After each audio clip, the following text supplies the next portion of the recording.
Ce qu'il y a de frappant dans Une chambre en ville, c'est la façon dont ce film de 1982 va condenser tous les thèmes qui hantent les précédents films de Jacques Demy, mais en les portant à un degré d'intensité et presque de violence vraiment sans précédent. Il y a une image frappante dans un film de 1972 que Jacques Demy a tourné, qui s'appelle Le joueur de flûte, dans lequel on est à un banquet, et il y a un magnifique gâteau, une pièce montée, et tout à coup sort du gâteau une armée de rats qui sont porteurs de peste. Et cette image de l'abject, de l'horreur qui est enrobée dans un très beau gâteau semble vraiment programmer la tonalité tardive des films de Jacques Demy, à savoir vraiment y aller très fort, de manière très radicale, dans une forme de représentation de la violence, violence de l'affrontement social et violence aussi de l'amour, de la passion. Il est très important pour Jacques Demy qu'Une chambre en ville soit tourné à Nantes pour ses extérieurs, parce que Nantes, c'est la ville dans laquelle il a grandi et dans laquelle il a aussi tourné Lola, son premier long métrage, en 1960. La présence de Nantes dans Une chambre en ville est très très différente. C'est une ville qu'il représente comme étant un foyer de conflits sociaux très forts. Il l'a vécu dans son enfance, dans son adolescence. C'est aussi une ville qui a toujours en son cœur ce passage Pommeraye, qui était au cœur de Lola, qui est une splendeur architecturale, mais il va le filmer de manière très différente. Dans Lola, c'est un passage qui laisse passer, qui laisse entrer la lumière, qui est extrêmement doux, lumineux, ouvert aussi au monde extérieur. Dans Une chambre en ville, on est vraiment dans des espaces confinés. C'est le décor dans lequel Michel Piccoli, qui joue le rôle d'Edmond, a une boutique de télévision, et on est vraiment dans un traitement des couleurs, des décors, qui transforment cette boutique en aquarium et aussi en lieu absolument sans issue. Le passage Pommeraye dans Une chambre en ville est vraiment un piège. Dans le jeu, dans la direction d'acteur d'Une chambre en ville, il y a vraiment quelque chose d'expressionniste.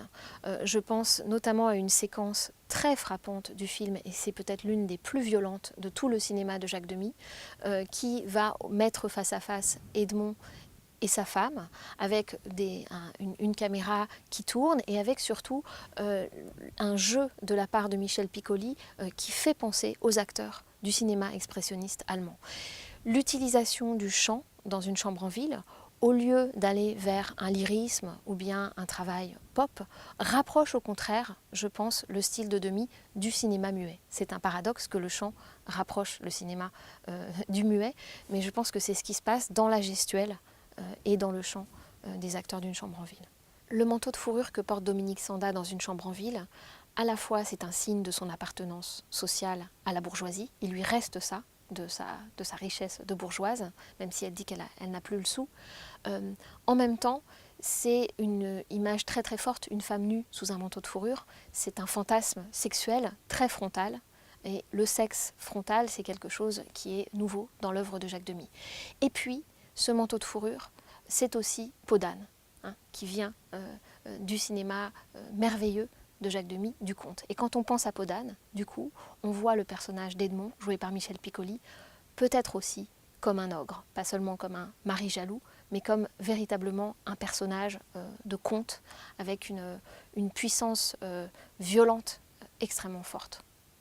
La particularité d'Une chambre en ville, un peu comme Les parapluies de Cherbourg, c'est d'être entièrement chanté. C'est-à-dire que tout son dialogue est entièrement chanté. Ce n'est pas une comédie musicale, dans le genre dans lequel on passe du dialogue à des numéros chantés ou dansés. Bonjour madame, bonjour mademoiselle, je cherche François. Monsieur Guilbeault est en grève. C'était pour ça que je pensais le trouver là. Ah voyez-vous, vous avez mal pensé. Dis, c'est pour qui? C'est pour Guilbeault, pas pour toi. Et ne me demandez pas où il se trouve.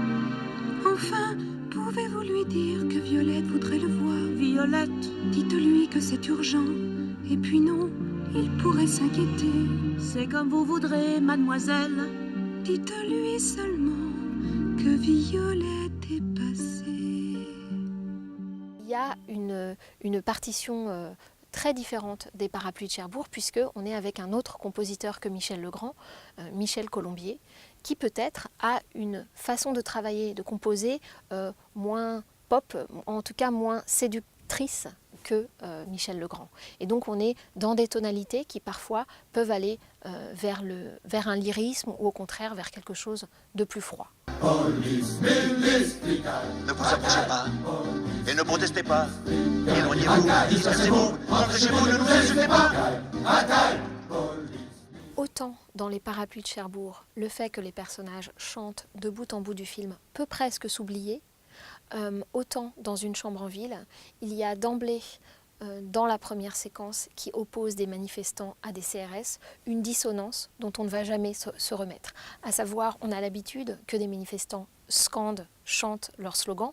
En revanche, que des CRS répondent en chantant, c'est quelque chose qui est presque de l'ordre de l'interdit, de la transgression. Il y a quelque chose qui nous gêne dans l'utilisation du chant et finalement on ne se fera jamais vraiment au fait qu'Une chambre en ville est chantée. Et cette dissonance-là, cette violence-là, c'est ce qui fait le prix du film, je pense.